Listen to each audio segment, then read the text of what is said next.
मतलब सारे जेह्ड़े ड्रामेबाजी करने ने ਤੇ ਭਈਆ ਜਰਾ ਇਸ ਗੱਲ ਦਾ ਜਵਾਬ ਦੇ ਦੇ, ਛੱਡ ਦਿਓ ਬੰਦੀਆਂ। पापा जानी ਦੇ ਇੱਕ ਹੋਰ ਮਰੀਜ਼ ਦੀ ख्वाब ਦੇ ਵਿੱਚ ਨਬੀ ਕਰੀਮ ਸੱਲੱਲਾਹੁ ਅਲੈਹਿ ਵਸੱਲਮ ਆਏ और उन्होंने कहा कि मेरे अतार ਨੂੰ सलाम कहना।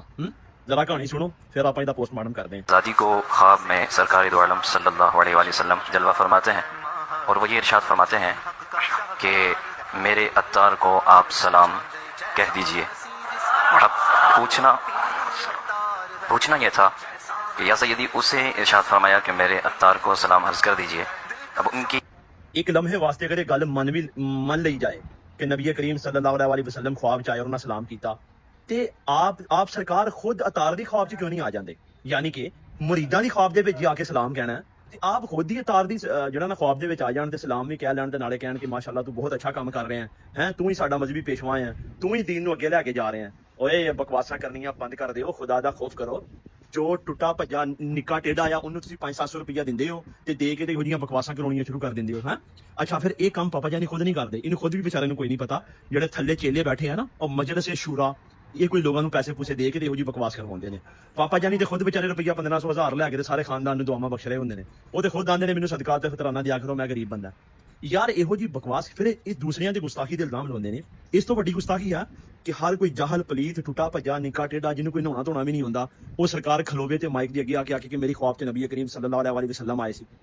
मतलब की जरूरत है बकवासा करन दी? क्या दूसरियां झूठियां कहानियां सुना के ਤੁਹਾਡਾ पेट नहीं भरदा? लेकिन सिर्फ कारोबार ਨੂੰ ਚਮਕਾਉਣਾ ਹੈ। ਵੇਖਿਆ ਨਾ ਕਿਤੇ ਆਪਣੇ ਕੋ ਕਾਰੋਬਾਰ ਨੂੰ ਚਮਕਾਉਣਾ ਹੋਵੇ ਤੇ ਉਹਦੀ ਕੋ ਐਡਵਰਟਾਈਜ਼ਮੈਂਟ ਕਰਨੀ ਹੋਵੇ ਨਾ ਤੇ ਇੱਕ ਵੱਖਰੀ ਕਿਸਮ ਦੀ ਮਸ਼ਹੂਰੀ ਲਿਆਂਦੀ ਜਾਂਦੀ ਆ ਤਾਂ ਕਿ ਲੋਕ ਉਹਨੂੰ ਦੇਖਣ। ਜ਼ਾਹਰ ਹੈ ਇਹੋ ਜਿਹੀਆਂ ਬਕਵਾਸਾਂ ਕਰਨਗੇ ਤੇ ਬੇਵਕੂਫ ਲੋਕ ਆ ਕੇ ਦੇਖਣਗੇ ਨਾ ਤੇ ਕਹਿਣਗੇ ਵਾਹ ਜੀ ਵਾਹ, ਤਾਰੀ ਸਾਹਿਬ ਤੇ ਬਹੁਤ ਵੱਡੇ ਵਲੀਉੱਲਾ ਨੇ, ਘੱਟਾ ਵਲੀਉੱਲਾ ਨੇ।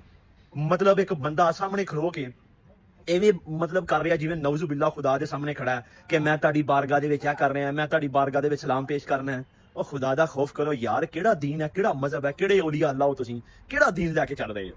ਡਰ ਨਹੀਂ ਆਉਂਦਾ ਤੁਹਾਨੂੰ ਕਿ ਦੀਨ ਦੇ ਨਾਂ ਦੇ ਉੱਤੇ ਤੁਸੀਂ ਏਡੇ ਏਡੇ ਵੱਡੇ ਕਾਂਡ ਕਰ ਰਹੇ ਹੋ? ਉਹ ਇੱਥੇ ਤੇ ਦੁਨੀਆ ਸਾਡੇ ਰੰਗੇ ਆਮ ਬੰਦੇ ਆ ਨਾ ਜਿਹਨੂੰ ਤੁਸੀਂ ਕਹਿੰਦੇ ਹੋ ਕਿ ਦੀਨ ਦਾ ਨਹੀਂ ਪਤਾ, ਉਹ ਬਗੈਰ ਦਾੜੀਆਂ ਤੋਂ ਉਹ ਵੀ ਇਹੋ ਜਿਹੀ ਬਕਵਾਸ ਕਰਨ ਲੱਗਿਆ 100 ਵਾਰੀ ਸੋਚਣਗੇ ਯਾਰ ਅੱਲਾਹ ਦੀ ਜ਼ਾਤ ਕੋ ਡਰ ਹੁੰਦਾ ਕਿ ਯਾਰ ਅਸੀਂ ਕਿਉਂ ਏਡਾ ਵੱਡਾ ਝੂਠ ਬੋਲੀਏ। ਲੇਕਿਨ ਨਹੀਂ, ਅਮਾਮੇ ਬੰਨੇ ਨੇ, ਪਗੜੀਆਂ ਬੰਨੀਆਂ, ਝੋਲੇ ਪਾਏ ਨੇ, ਦਾੜੀਆਂ ਰੱਖੀਆਂ, ਕਰੀ ਜਾਂਦੇ ਬਕਵਾਸ। ਕਦੀ ਉਹਦੀ ख्वाब 'ਚ ਨਬੀ ਪਾਕ ਆਏ ਹੁੰਦੇ ਨੇ, ਕਦੀ ਉਹਦੀ 'ਚ ਆਏ ਹੁੰਦੇ ਨੇ, ਕਦੀ ਉਹਦੀ 'ਚ ਆਏ ਹੁੰਦੇ ਨੇ। ਅਤਾਰ ਨੂੰ ਮੇਰਾ ਸਲਾਮ ਕਹਿ ਦਿਓ। ਬੱਲੇ ਬਈ ਬੱਲੇ, ਬੜੇ ਸੋਹਣੇ ਕੰਮ ਕਰ ਰਹੇ ਹੋ ਤੁਸੀਂ। ਅਤਾਰ ਜਿਹੜਾ ਤੁਹਾਨੂੰ ਸਲਾਮ ਕਹਿਣਾ, ਬੜਾ ਗਰਕ ਫਿਰਿਆ ਪਿਆ ਪੂਰੇ ਦੀਨ ਦਾ ਤੇ ਸਲਾਮ ਕਹਿ ਦਿਓ ਇਹਨਾਂ ਨੂੰ। ਹਨਫੀ ਦਿਓਬੰਦੀ, ਹਨਫੀ ਬਰੇਲਵੀ, ਹਨਫੀ ਕਾਦੀਆਨੀ, ਚਲੋ ਚੁੱਕ ਕੇ ਲਾਈਓ ਸਾਰੇ।